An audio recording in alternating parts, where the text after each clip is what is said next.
The thing about humans is that they never quite understood the concept of reasonable limits. I should have known this on day one of the Galactic Defense Academy when Krev Morrigan, the sole human in our tactical operations class, showed up wearing what he called lucky socks that depicted tiny explosions. But no, I, Thalos of the 7th Nest, decorated officer and 3-time recipient of the Strategic Excellence Medal, thought I knew better. Our instructor that morning was Commander Vix, a Kolrothian whose 4 eyes had witnessed 6 wars and whose patients had died somewhere around War Number 3. "Cadets," Vix announced, her voice rattling through the training hall like rocks in a metal container. "Today we assess your adaptability under pressure. You will enter the simulation chamber.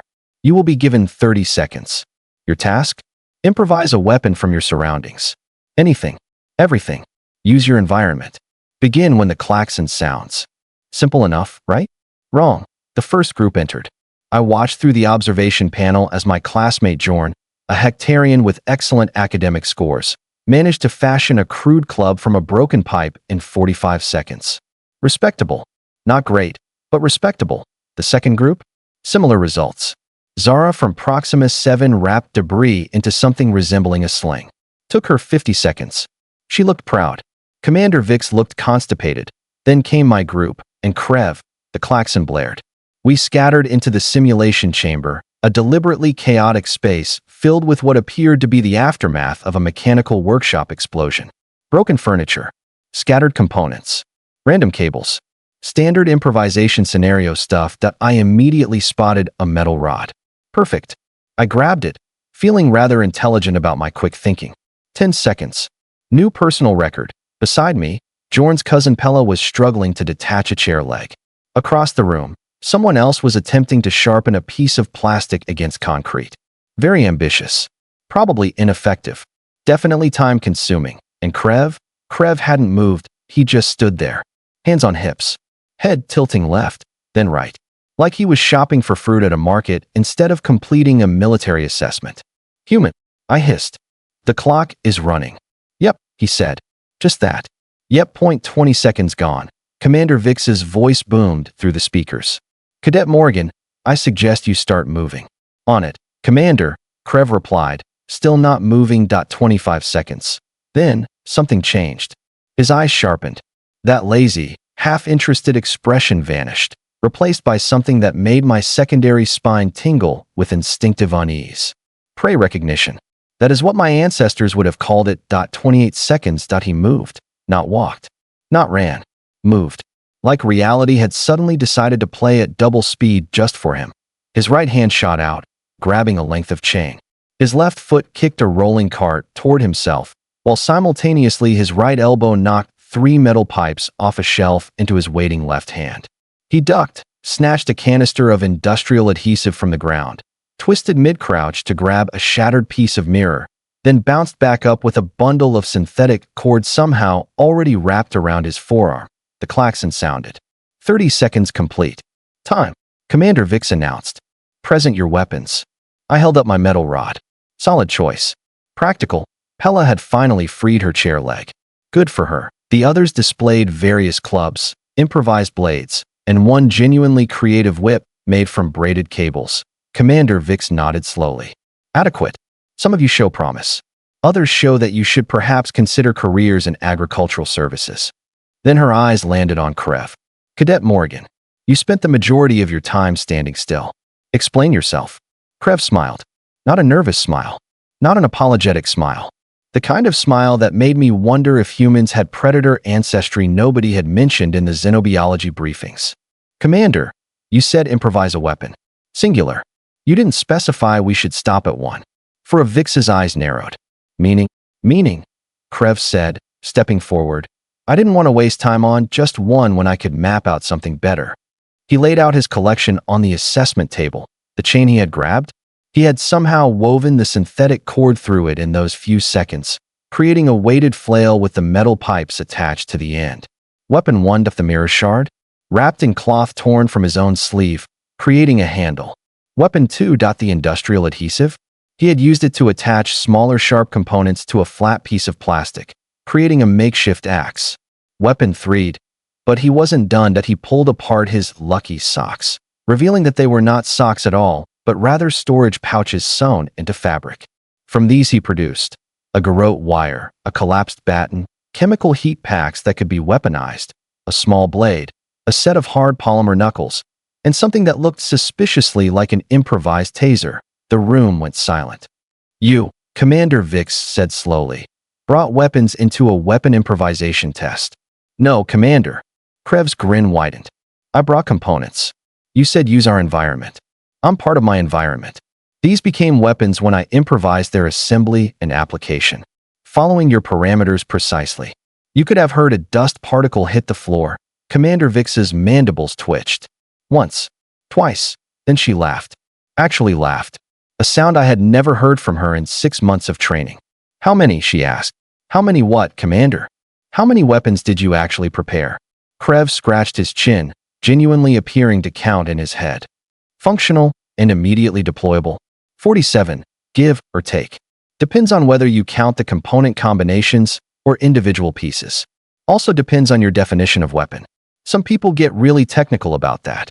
47. While the rest of us were proud of finding one. Commander Vix walked closer to the human, studying him with all 4 eyes. "Cadet Morrigan," she said quietly, "you either just earned the highest assessment score in Academy history, or you are about to be expelled for gross violations of testing protocols." Krev shrugged. "Respectfully, Commander, which outcome would you bet on?" The tension in that room could have been cut with one of Krev's 47 weapons. "Me?"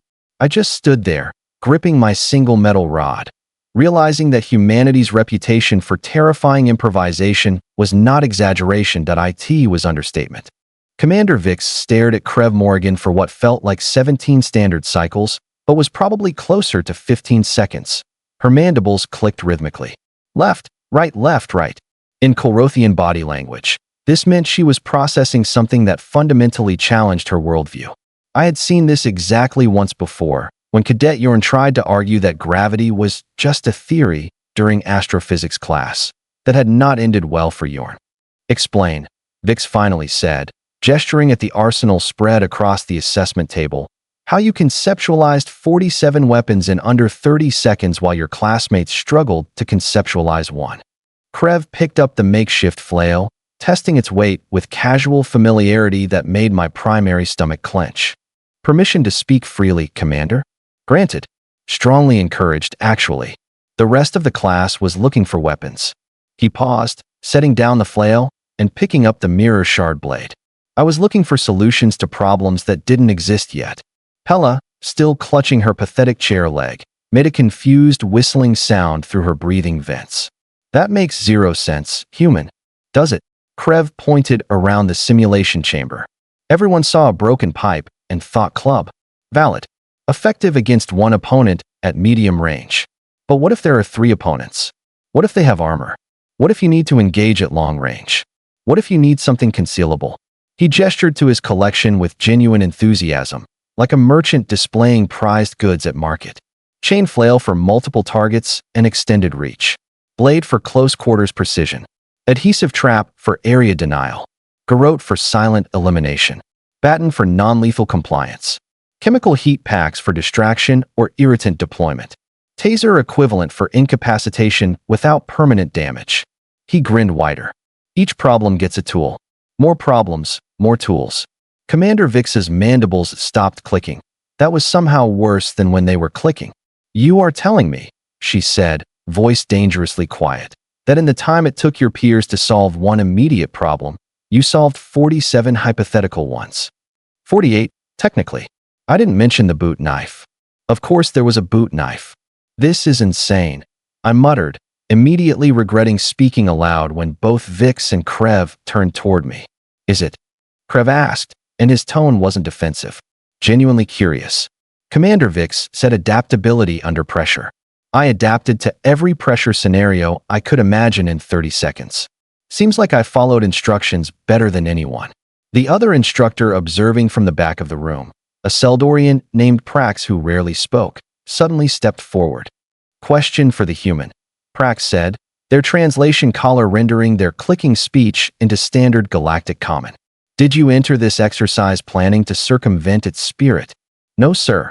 Krev's posture straightened. Military formality replacing casual confidence. I entered planning to excel within its parameters. You want soldiers who think laterally under stress, who see opportunities others miss, who turn disadvantages into advantages. He swept his hand across his weapon collection. This is lateral thinking. This is opportunity recognition. This is adaptive problem solving. Prax's optical stalks rotated in what I had learned meant approval. Commander Vix, Prax said, I believe we have found our demonstration candidate for the Allied Command Summit next month. My secondary stomach joined my primary stomach in clinching the Allied Command Summit, where the Academy showcased its top cadets to military leaders from 48 species across 6 sectors. The cadets chosen for demonstration typically received immediate commission offers, advanced training opportunities, and basically had their entire military careers set on accelerated trajectories.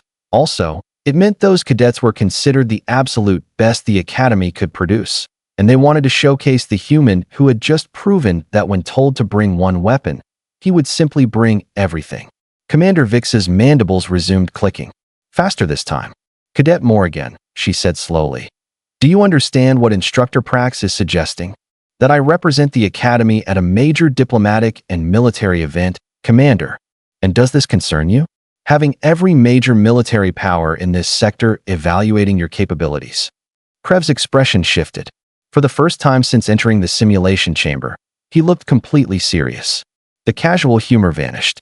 What replaced it made my prey recognition instincts scream again. Commander, he said quietly, humanity didn't join the Galactic Defense Initiative because we wanted glory. We joined because when the Vrax incursion reached the outer colonies, 73 species called for help and 40 species actually responded. He picked up his improvised blade, examining it in the overhead lighting. We were species number 41. We show up. We adapt. We win. If showcasing that helps the Alliance, then no, it doesn't concern me. It's why I'm here. The room went completely silent again. Different silence this time, though. Respectful. Maybe a little awed. Commander Vix glanced at Instructor Prax. Something passed between them. Some wordless instructor communication that transcended species barriers. Very well, Vix announced, her voice carrying through the chamber with renewed authority. Cadet Morrigan, you have achieved the highest assessment score in this exercise's 15-year operational history. You will represent tactical operations at the summit. Congratulations. Krev snapped a crisp salute. Thank you, Commander. However, Vix continued, and her tone made everyone tense again. You will also complete a 5,000-word essay on the ethical implications of extreme preparedness and the fine line between tactical advantage and paranoia. Due in 3 days. Understood, Commander. As we filed out of the simulation chamber, I found myself walking beside Krev. My curiosity finally overwhelmed my sense of self-preservation. How? I asked simply. How what? How do you think that fast? How do you see that many solutions simultaneously? Krev was quiet for a moment, genuine thought crossing his features. My grandmother, he finally said, survived the Houston collapse. Entire city infrastructure failed for 6 days. No power, no water, no emergency services. She told me something before I left Earth that I didn't really understand until today. What did she say? She said that survival isn't about having the right answer. It is about having enough answers that at least one of them works. He smiled, but it was softer now, almost sad. Humanity learned that lesson the hard way, Thalos. Multiple times. When you come from a species that has nearly wiped itself out 4 separate times in recorded history, you get really, really good at improvisation. We reached the corridor intersection where our paths diverged. Before I turned toward the dormitories, I had one more question. Krev, honest answer. Were you actually confident you would pass that assessment, or were you terrified? His laugh echoed down the hallway. Both. Simultaneously. That is also a human survival trait. I watched him walk away, toward whatever obligations filled his afternoon, and I realized something important. The galaxy had spent decades wondering whether allowing humans into the Galactic Defense Initiative was wise. Whether their chaotic, unpredictable, frankly terrifying approach to problem-solving would mesh with established military doctrine. But maybe, I thought, that was exactly why we needed them. Because when Commander Vix said improvise one weapon, and everyone found one weapon, and the human found 47, It wasn't about showing off. It was about being so thoroughly prepared for disaster that disaster never stood a chance. 3 weeks later, Krev Morrigan gave his demonstration at the Allied Command Summit. I heard from reliable sources that he received 17 immediate commission offers, was featured in 4 military journals, and somehow still found time to complete that 5,000-word essay. He got top marks on the essay too, because of course he did. Humans. So what did you think? Did this story surprise you? Let me know your thoughts in the comments below. If you enjoyed this sci-fi story, please hit the like button. It really helps the channel grow. And don't forget to subscribe for more mind-blowing science fiction stories every week. Turn on the notification bell so you never miss an upload. Thanks for watching, and I'll see you in the next story.